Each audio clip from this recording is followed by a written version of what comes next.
Heyo everyone, Hexi here, and this week it's pinball time, motherfuckers! That's right, I'm talking about Aliens Crush and Devil's Crush, which were released on the PC Engine and the TurboGrafx-16, depending on what region you were in the years of 1989 and 1990 respectively. They were developed by Compile and published by Naxat and NEC. While many games would be satisfied to just adapt a pinball machine into a digital format, Compile took things to the next level by really designing a virtual pinball video game with video game design aspects at the forefront, adding boss-like bonus levels and otherworldly set pieces.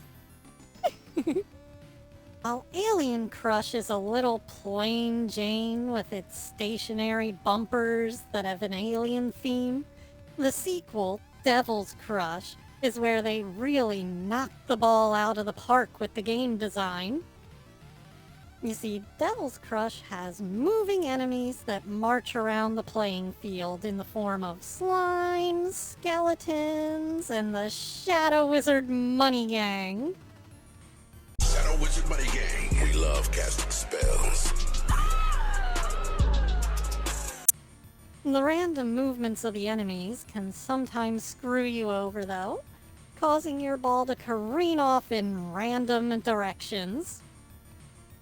Both games have bonus stages that can be opened at various places on the field that allow you to fight little boss battles for extra points. Alien Crush has 4 bonus stages, and Devil's Crush has 6. And if you get enough points, you even get a free ball. And if you get the maximum number of points in the game, you get a game over screen with a proper little congratulatory ending. The most common bonus stage in Aliens Crush is that worm level. I'm gonna be hearing that stupid doo-doo-doo boss music in my fucking nightmares.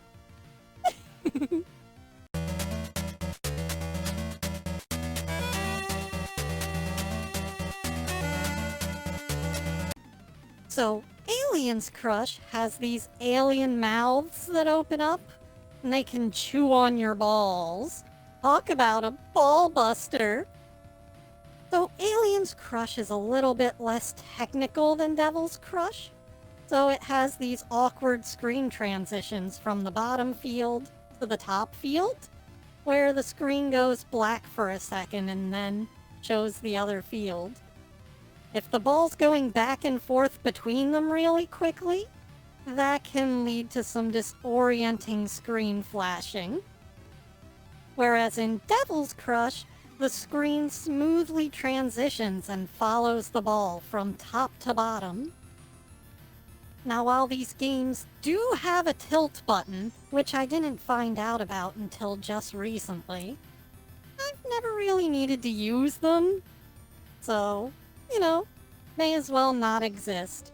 You can use them if you want, but I've never found a situation where I really need to hit tilt. Now, sometimes the ball will do some really strange actions, like passing through objects like bumpers or even your paddles. The physics aren't exactly precise, but I feel like the lack of control kind of adds to the arcadey nature of the game. And it is pinball after all, so it's very arcadey. Now, in Devil's Crush, you can actually level up your balls, and they change color based on your score multiplier. Alien Crush just has the multipliers marked on the field, but so does Devil's Crush, so that's not really a unique selling point. There was also a Genesis port of Devil's Crush in the EU called Dragon's Fury, or I suppose that would be a Mega Drive port if we want to be region accurate. The graphics were altered slightly to fit on the system's hardware, But the soundtrack really kicks ass on the Yamaha YM 2612 FM synthesizer chip.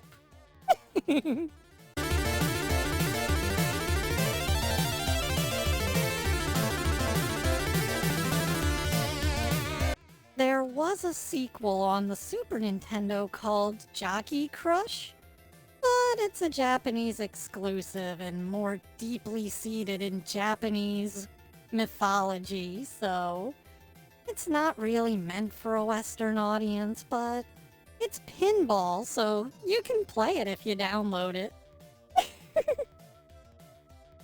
There's also a 3D remake of Alien Crush on the Nintendo Wii called Alien Crush Returns. It looks a little like shovelware to me, but it has some defined missions that you have to do, and, you know, if you can deal with the cheap production quality, go for it. That's how you really need to get your pinball fix. Well, that's all I've got time for this week, guys. Ciao for now, and Hexi out. Thanks go out to my Patreon supporters. Your donations mean the world to me, and I thank you for supporting my future endeavors.